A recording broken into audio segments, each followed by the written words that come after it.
Indian പാർലമെന്റിലേക്ക് തെരഞ്ഞെടുക്കണമേ എന്ന് നല്ലവരായ പ്രമുഖരായ വോട്ടർമാരോട് അഭ്യർത്ഥിക്കുകയാണ്.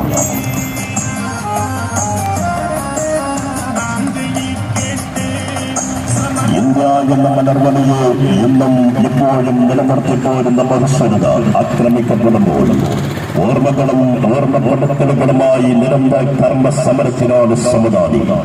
മതേതര കൂട്ടായ്മയ്ക്ക് ശക്തി പകരാൻ കേരള മണ്ണിന്റെ പ്രസംഗ ഗുണമതി സകലർക്കും സമാധാനത്തിൽ ഇന്ത്യയുടെ പുതുസത്ത് ആഗോള വേദിയിലെ മാനവിക സംഘം മലയാളികളുടെ അഭിമാനം ഡോക്ടർ MP അബ്ദുൽ സമദ് സമുദായികൾ നിങ്ങളുടെ വിരൽത്തുമ്പിലെ അമൂല്യമായ ആ സമ്മതം കോണി അടയാളത്തിൽ ഭക്ഷണമർത്തി ബഹുഭൂരിപക്ഷത്തോടെ അബ്ദുൽ സമദ് സമുദായിയെ ഇന്ത്യൻ പാർലമെന്റിലേക്ക് തിരഞ്ഞെടുക്കാൻ നല്ലവരായ വോട്ടർമാരോട് അഭ്യർത്ഥിക്കുകയാണ്.